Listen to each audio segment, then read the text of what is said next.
വേർബ്സിനെ കുറിച്ച് കഴിഞ്ഞ വീഡിയോകളിൽ നമ്മൾ പഠിച്ചു.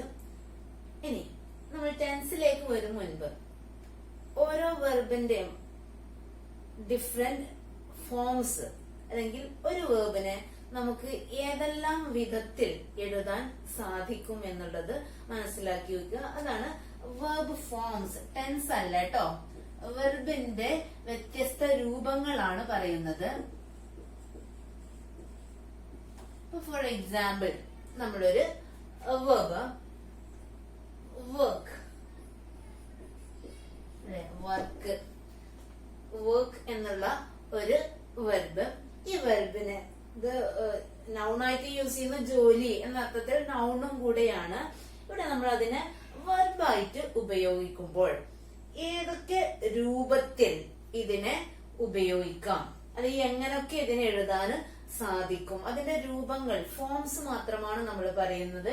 ടെൻസ് അല്ല കേട്ടോ, വേർബിന്റെ വ്യത്യസ്ത രൂപങ്ങളാണ്. ഈ രൂപങ്ങൾ ഓരോന്നും മനസ്സിലാക്കി വെച്ചാൽ പിന്നീട് നമുക്ക് ടെൻസ് പഠിക്കാൻ എളുപ്പമായിരിക്കും. നമ്മൾ ഓക്സിലറി വേർബ് ഓൾറെഡി പഠിച്ചു. ഓരോ ഓക്സിലറി വേർബിന്റെ കൂടെ ഏത് വേർബ് ഫോം ഏതൊക്കെ ടെൻസിൽ വരുന്നു എന്ന് മാത്രം നമ്മൾ പിന്നീട് മനസ്സിലാക്കിയാൽ മതി. ഓക്കെ, അപ്പോ വർക്ക് എന്ന വേർബിന്റെ ഡിഫറെന്റ് ഫോംസ് നമ്മൾ എഴുതി നോക്കാം. നമുക്ക് അറിയായിരിക്കും, സിമ്പിൾ ആണ് അല്ലെ. V1, V2, V3 എന്ന് പറഞ്ഞ് നമ്മൾ പഠിച്ചിരിക്കും. അതിനൊന്നും കൂടെ ഇലാബറേറ്റ് ആക്കിക്കൊണ്ട് കൃത്യമായ ഒരു ഓവർവ്യൂ കിട്ടുന്ന രീതിയിൽ ഞാൻ പറയാം. വർക്ക് എന്ന വേർബിനെ നമുക്ക് ടോട്ടലി 5 രൂപത്തിൽ എഴുതാൻ സാധിക്കും. ഓക്കെ, ഏതൊക്കെയെന്ന് നോക്കാം. Work, works, then worked, worked,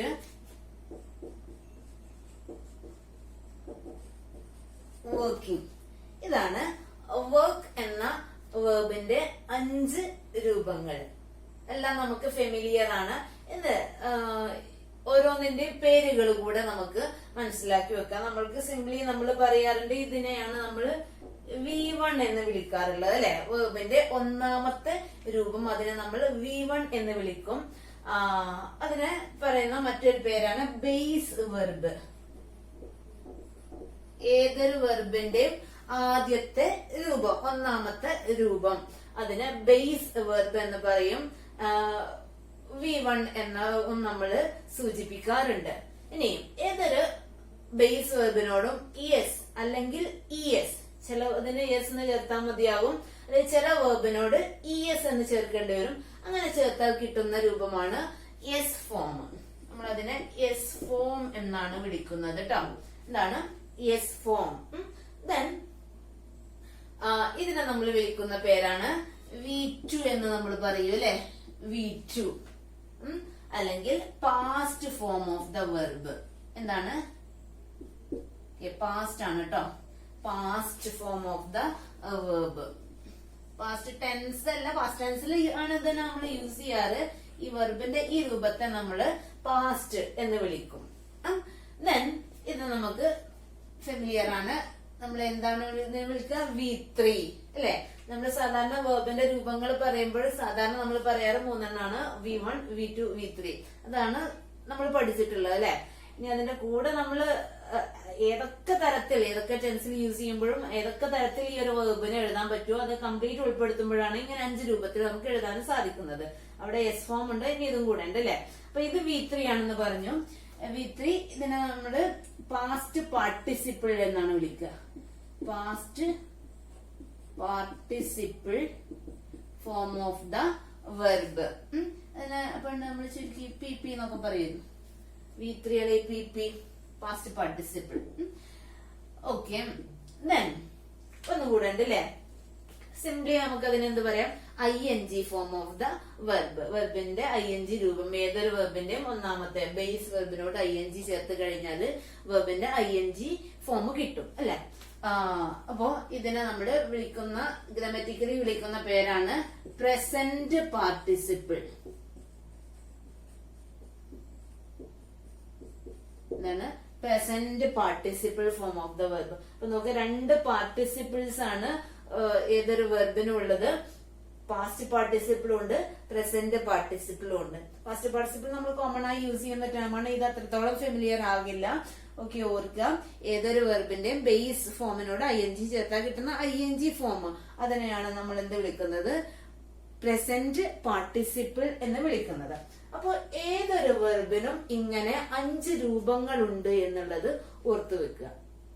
ഏതൊരു വെർബിനെ നമ്മൾക്ക് ഇങ്ങനെ 5 രൂപത്തിൽ എഴുതാന് സാധിക്കും. അപ്പൊ നമുക്ക് പുതിയതായി ഏതൊരു വെർബ് നമുക്ക് കിട്ടുമ്പോഴും ബേസിക്സ്, ഇംഗ്ലീഷിലെ ബേസിക്സ് പഠിച്ചു വരുന്നവര് അതിന്റെ ഈ 5 രൂപങ്ങൾ ഒന്നിങ്ങനെ എഴുതി നോക്കുക, പറഞ്ഞു നോക്കുക. നമ്മള് ഇനി ടെൻസ് പറയുമ്പോൾ നമുക്ക് ഡീറ്റെയിൽ ആയിട്ട് പറയാം ഇതിൽ ഏതൊക്കെ വെർബ് ഏതൊക്കെ ടെൻസിൽ ഉപയോഗിക്കും എന്നുള്ളത്. ഇപ്പോ വേറൊരു വെർബ് നമുക്ക് എടുക്കാം, സിംഗ് അല്ലെ? ഒന്ന് പറയാൻ ശ്രമിച്ചു നോക്കൂ 5 രൂപങ്ങള് എങ്ങനെയൊക്കെയാണ്. എസ് ഫോം എന്ത് വരും? സിംഗ്സ് എന്ന് വരും. ദെൻ പാസ്റ്റ് sang എന്ന് വരും. ദെൻ പാസ്റ്റ് പാർട്ടിസിപ്പിള് ഇവിടെ sung എന്ന് വരും. Then singing.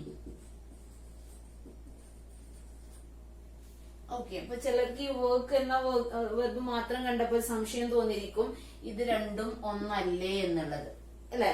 വർക്ക്ഡ് ഒരേ സ്പെല്ലിംഗ് ആണ്, അപ്പൊ അത് സംഭവം ഒന്നല്ലേ എന്ന് തോന്നാം. പക്ഷെ ഇവിടെ നോക്കാം, sang sung രണ്ടും വ്യത്യസ്തമാണ്, അല്ലെ? അപ്പൊ അതായത് ഇതിനെ നമ്മള് പാസ്റ്റ് എന്നും ഇതിനെ പാസ്റ്റ് പാർട്ടിസിപ്പിൾ എന്നും വിളിക്കും. പാസ്റ്റ് പാർട്ടിസിപ്പിൾ അങ്ങനെയാണ് വിളിക്കുന്നത്. അത് രണ്ടും ഒന്നല്ല. ഈ ചില വെർബുകളുടെ കേസിൽ കണ്ടാൽ ഒന്നാണെന്ന് തോന്നും, ഒരേ സ്പെല്ലിംഗ് ആണ്, ഒരേപോലെയാണ് വായിക്കുന്നത്. പക്ഷെ അവ ചെയ്യുന്ന ഫംഗ്ഷൻ അല്ലെങ്കിൽ എവിടെയാണ് നമ്മൾ അവയെ ഉപയോഗിക്കുന്നത് അത് വ്യത്യസ്തമാണ്. അതിന് ടെൻസിലേക്ക് വരുമ്പോഴും നമുക്ക് മനസ്സിലാകും. അപ്പൊ ഇങ്ങനെ എഴുതുന്ന ഇത് രണ്ടും വേറെ രൂപങ്ങൾ വരുന്ന വെർബുകൾ ഉണ്ടല്ലോ. ഇവയെ നമ്മൾ വിളിക്കുന്ന പേരാണ് ഇറഗുലർ വെർബ്സ്. ഗ്രാമറിൽ നിങ്ങൾ ടേം കേട്ടിട്ടുണ്ടായിരിക്കും, irregular verbs. irregular verbs. irregular verbsൽ പെട്ടതാണ് sing. മറ്റൊരു എക്സാമ്പിൾ ആണ് make. ഒന്ന് പറഞ്ഞു നോക്കൂ, make എന്ന വെർബിന്റെ 5 രൂപങ്ങള്. make, makes, then made എന്നാണ് വരിക. made, made, making. ഓക്കെ, ഇങ്ങനെയാണ്. അപ്പൊ ഇത് ഇറഗുലർ വെർബ്സിൽ പെട്ടതാണ്. അത് മാത്രമേ നമുക്ക് ഇങ്ങനെ എഴുതാന് ശരിക്കും പഠിച്ചിട്ടില്ലെങ്കിൽ ബുദ്ധിമുട്ട് വരുള്ളൂ. ബാക്കിയുള്ള സാധാരണ വെർബുകളുടെ കേസിലെല്ലാം ഈ 5 ഫോംസ് വളരെ ഈസി ആയിട്ട് ഉണ്ടാക്കാൻ സാധിക്കും. കാരണം ബേസ് വെർബ് അറിഞ്ഞു കഴിഞ്ഞാൽ അതിനോട് എസ് അല്ലെങ്കിൽ ES ചേർത്ത് കഴിഞ്ഞാൽ എസ് ഫോം കിട്ടും. ED അല്ലെങ്കിൽ D ചേർത്ത് കഴിഞ്ഞാല് പാസ്റ്റും പാസ്റ്റ് പാർട്ടിസിപ്പിളും കിട്ടും. ING ചേർത്താല് പ്രസന്റ് പാർട്ടിസിപ്പിളും കിട്ടും. സാധാരണ എല്ലാ വെർബുകളുടെയും അങ്ങനെയാണ്. ഇപ്പൊ ടോക്ക് എന്ന വെർബ് നമുക്ക് പറഞ്ഞു നോക്കാം. ഈ ടേംസ് ഞാൻ വായിക്കുന്നുണ്ടേ.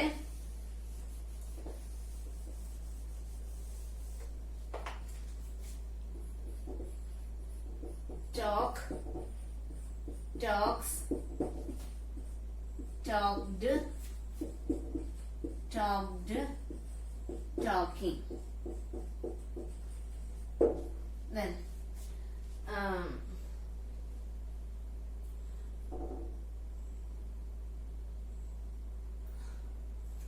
പിന്നീട് okay, walk, walk, walks,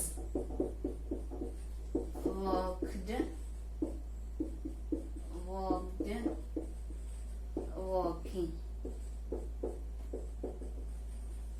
ഇങ്ങനെ ഒട്ടുമിക്ക വെർബുകളും ഇതുപോലെ ആയിരിക്കും. എസ് അല്ലെങ്കിൽ എസ് ചേർക്കുന്നു, ഡി അല്ലെങ്കിൽ ഇ ഡി ചേർക്കുന്നു, ING ചേർക്കുന്നു, അത്ര ഉണ്ടായിരിക്കുള്ളൂ. അപ്പൊ അത് നമുക്ക് ഈസി ആയിട്ട് എല്ലാ വെർബിനും അങ്ങനെ ഉണ്ടാക്കാം. ഇനി അങ്ങനെ ചില വെർബുകൾക്ക് അങ്ങനെ അല്ല. അങ്ങനെയുള്ളതിൽ പെട്ടതാണ് സിങ് ആൻഡ് മെയ്ക്ക്. അപ്പൊ ഇങ്ങനെയുള്ള വാക്കുകള് ഇതിന് നമ്മൾ അതിന്റെ ഈ V2 and V3 ഫോംസ് കാണാതെ പഠിച്ചു വെക്കുക എന്നുള്ളതാണ്. അത് പഠിക്കാന് നിങ്ങളുടെ അടുത്ത് വലിയ ഡിക്ഷണറി, ഫുൾ വേർഡ്സ് അടങ്ങിയ ഡിക്ഷണറി ഉണ്ടെങ്കിൽ അതിന്റെ പുറകു വശത്ത് അപ്പൻഡിസിസ് എന്ന് പറഞ്ഞുകൊണ്ട് കൊടുത്ത ഭാഗത്ത് ഒരു ലിസ്റ്റ് ഉണ്ടായിരിക്കും, ലിസ്റ്റ് ഓഫ് ഇറഗുലർ വേർബ്സ്. ചില ഗ്രാമർ ബുക്കുകളിലും ഒക്കെ ഉണ്ടാവും കേട്ടോ, ലിസ്റ്റ് ഓഫ് ഇറഗുലർ വേർബ്സ്. അതെടുത്ത് നോക്കിയാലും അത് നൽകിയിട്ടുണ്ടായിരിക്കും. കുറച്ച് ഒരു പേജിലൊക്കെ ഉണ്ടാകുള്ളൂ. അത് മറിച്ച് നോക്കിയിട്ട് നമുക്ക് ഫെമിലിയർ ആയിട്ടുള്ള വേർബുകളുടേതൊക്കെ അതങ്ങ് കാണാതെ പഠിച്ചു വെക്കുക. അതിലത് മാത്രമേ വഴിയുള്ളൂ. ബാക്കിയുള്ള കോമൺ ആയിട്ടുള്ള വേർബുകൾക്ക് നമുക്ക് എളുപ്പമാണ് എസ് അല്ലെങ്കിൽ ഇ എസ്, ഡി അല്ലെങ്കിൽ ഇ ഡി, ഡി അല്ലെങ്കിൽ E D, I N G ചേർത്ത് കഴിഞ്ഞാൽ ഈ ഫോംസ് എല്ലാം തന്നെ കിട്ടും. ഇറഗുലർ വേർബ്സിൻ്റെത് നോക്കട്ടെ, ഒരു വീഡിയോയിൽ എല്ലാ ഇറഗുലർ വേർബ്സും ഇതുപോലെ ചെയ്ത് അവതരിപ്പിക്കാം. ഫോർ എക്സാമ്പിൾ മറ്റൊരു വെർബും കൂടെ നമുക്ക് നോക്കാം. സ്ലീപ്പ് അല്ലെ, എന്ന് പറഞ്ഞു നോക്കാം. സ്ലീപ്സ്, സ്ലെപ്റ്റ് എന്നാണ് വരിക. Slept, slept, sleeping. then eat, eats, ate എന്നാ വരിക അല്ലെ. then eaten, eating. ക്ലിയർ? ബാക്കിയുള്ള ഇറഗുലർ വേർബ്സ് മറ്റൊരു വീഡിയോയിൽ ചെയ്യാം. ഇതിൽ ഇത്ര ഉൾപ്പെടുത്തുന്നുള്ളൂ. അപ്പൊ ഇത്ര മാത്രം ഓർക്കാം. ഏതൊരു വേർബിനെയും, ഇംഗ്ലീഷിലെ ഏതൊരു വേർബിനെയും നമുക്ക് 5 രൂപത്തിൽ എഴുതാനും സാധിക്കും. ബേസ് വെർബ്, ആദ്യത്തെ ഫോമിനെ നമ്മൾ ബേസ് വെർബ് എന്ന് വിളിക്കും. വെർബിന്റെ ഒന്നാമത്തെ രൂപം V1, then S ഫോം.